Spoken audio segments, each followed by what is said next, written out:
Okay, fam. This is going to be part two of the video that I already started about the blood clots. I had to change. I'm on my phone recorder now because something happened with the tablet. I don't know, or I don't have enough memory. I gotta, upgrade and update everything now. So anyway, I ended up having blood clots, and because of the condition with my sickle cell, it complicated things pretty bad for me. I was in the ICU for 3 days. They have to regulate your blood on this medication that they put in to thin your blood all the way out and try to dissolve any existing blood clots. Then I had to do injections in my stomach. That was very hard for me to do because, for number one, I'm afraid of, injecting myself with a needle. It was hard, and then the medication, it sting really, really bad. It's called Lovenox, and you have to inject it into the fat of your stomach, and it's supposed to, you have to do it 2 times a day.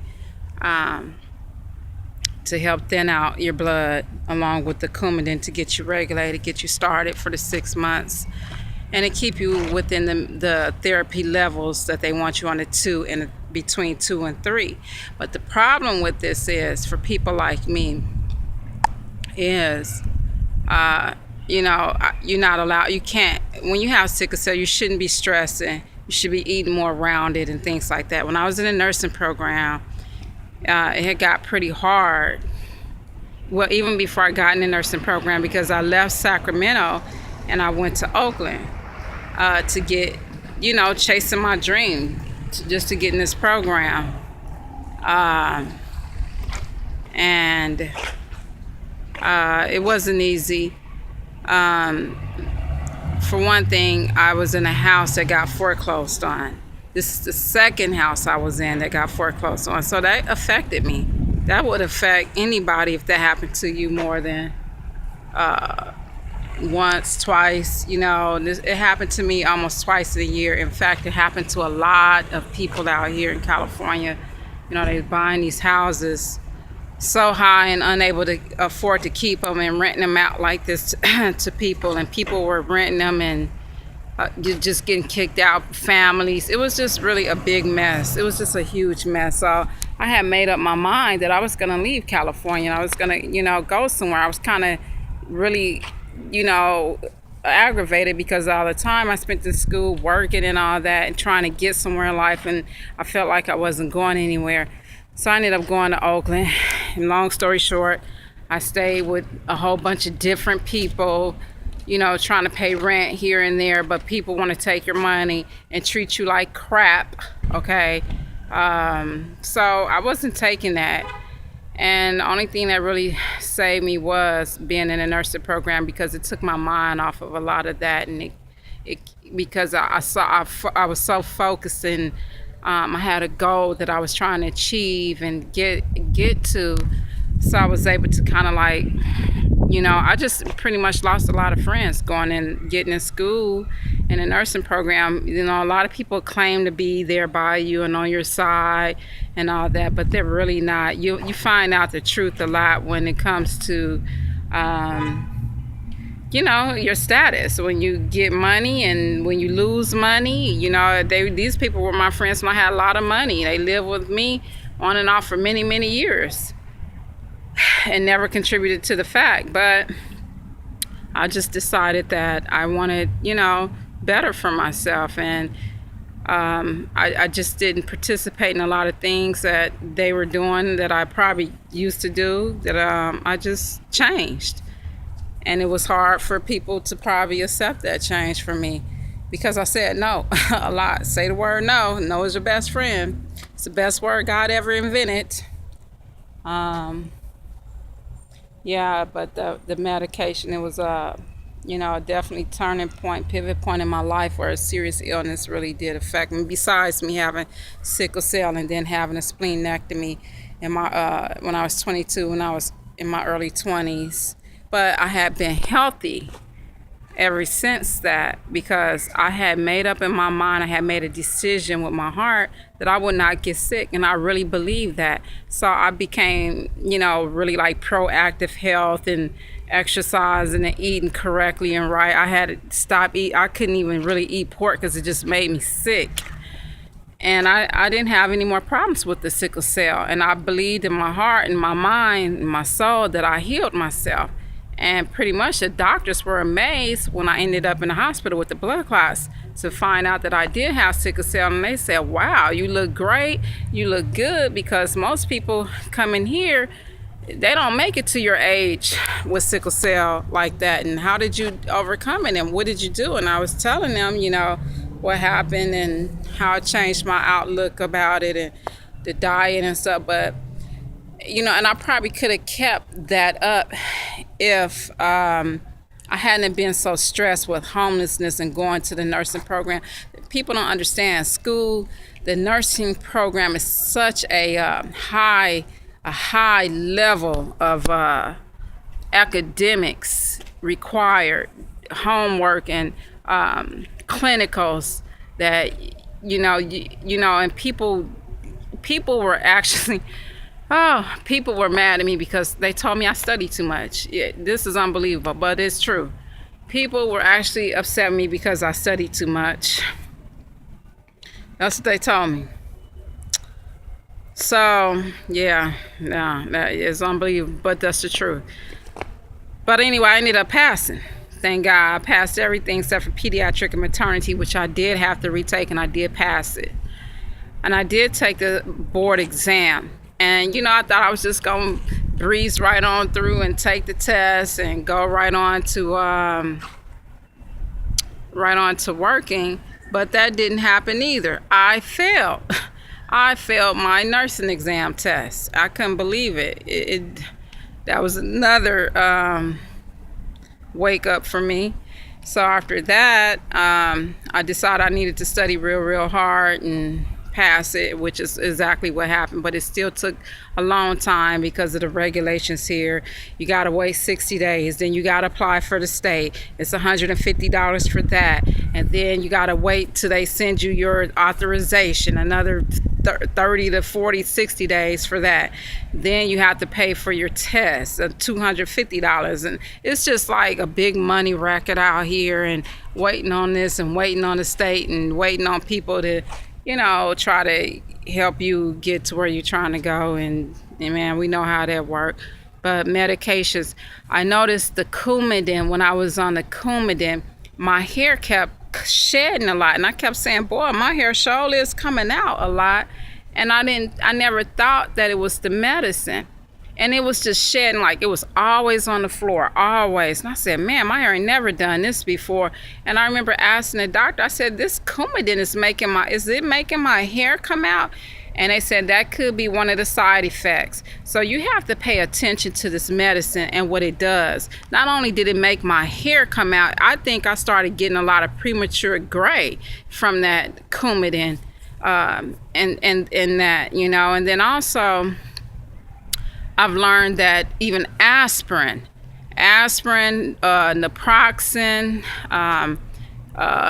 Midol, all these type of things that we buy over the counter, I think it can kick in because it's a blood thinner. It's an anticoagulant. So when I was a phlebotomist, when I drew someone's blood and they wouldn't stop bleeding, I asked them, you taking any anticoagulants? And people don't understand what that means. And they would say no, and I started taking aspirin, pain medicine, and they say, yeah, well, this is causing your blood to not clot, after we draw your blood and you're still bleeding. So that also causes effects with us. And I think people can be taking like Bayer aspirin, naproxen, or aspirin and things like that, and then your blood is thin, and then all of a sudden it can clot up and cause these serious blood clotting issues. And we hear about people, they just died all of a sudden, or they had a blood clot and didn't know, and they was taking Bayer aspirin. It is really serious before you start taking these things like that. Even vitamins, I take vitamins, but I don't take it every day. Like I take a vitamin I should take at least a few times a week because it does help build your blood up and help with your hair growth and stuff. But I try to eat really healthy. But I just really want you guys to be very aware, very careful when it comes to medicines. And if you're on some medications, please comment me below, and I can detail some information and let you know what the side effects and what you're taking and things like that, and to be careful. It's just really imperative that we be careful. And just like I started that birth control under the pressure of a man, and that's not right for these men to do this to us. All we doing is, we're created to love. When God created women to love, that is not wrong. We're not wrong for loving someone. What is wrong is when these men put us through so much and they don't want to love us, but they using us. They're using you for sex, okay?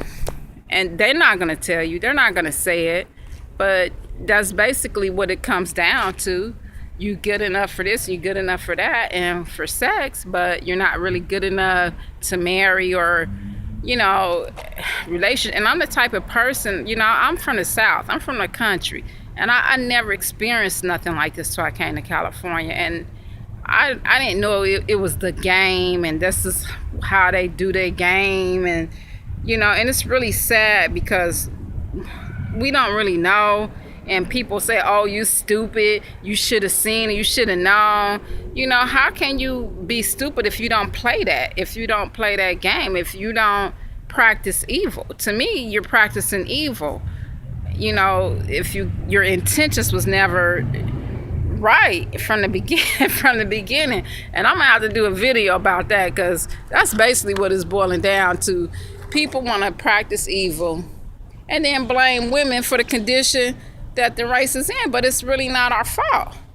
Now, I done sat here and complied with people, with everybody but myself, and I'm not happy that, I'm at my age and I don't have a kid. And it's not fair. It's really, really not fair. And then I look at women, and like my sister, she pregnant now. And like she said, well, I got the baby. At least I got the baby. And the man ain't here. That's okay. I got the baby. The baby is a blessing. And you shouldn't have abortions and all that. And men suggest for you to have one. And that happened to me too. That's the second time I got pregnant. I was pushing to have an abortion, and I'm very hurt about that. I'm very upset about that too. And that's a whole nother subject. I'm going to talk about that too, because I'm not the only one. And women, I think that we should just love ourselves and protect ourselves. But birth control does not protect you from diseases. And condoms do, but I've had men take condoms off. So that's a lie. Oh, you didn't use a condom, and you didn't you letting people do this and do that. Really? Come on. Guys, why don't y'all just be honest? Be straight up and honest about what you want, and stop playing. Stop playing with the women. Okay? Because it is affecting our health and our well-being. It affects our state of mind when you deceive us like this. It's very deceitful behavior, and it's not right to do this to us. You have daughters, you have sisters, you have mamas, aunts, women that you care about and love about. You don't want to see them hurt. Then how is it that you can do this to another woman? That's what I would like to know. And I want to leave on that note. And that's a message to men. And I know all men are not like that. There are some good men here, and I do believe that. But that's just, the status quo of a lot of people. And I just want to speak on that's just something I always want to get off my chest. And I hope that I get some good men that do want to comment about that and let us know, so we can have a dialogue about that.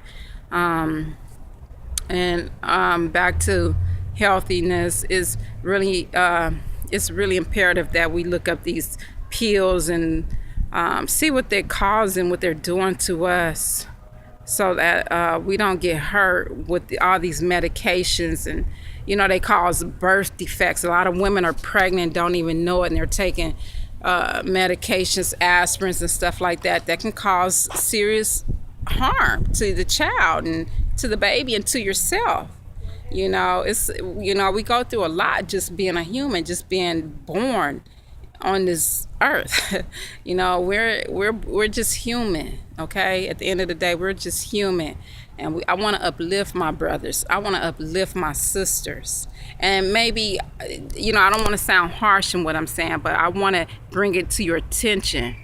Now, maybe we didn't know, or now that you're aware that we do know, or maybe you didn't know, now you're aware that it is. It's still a form of abuse. Rejection and all that. It's a form of abuse. And we got to learn how to love each other and stop abusing each other like it's the norm. And it's okay when it's really, really not okay for us to treat each other like this and do these things to each other, which I don't know. To me, again, it's practicing evil. And I just want to know what you think about that. And let me know. Comment below. I want y'all to have a good night. I'm getting ready to have a good night. Lay back and relax. And I hope you guys do too. Thanks.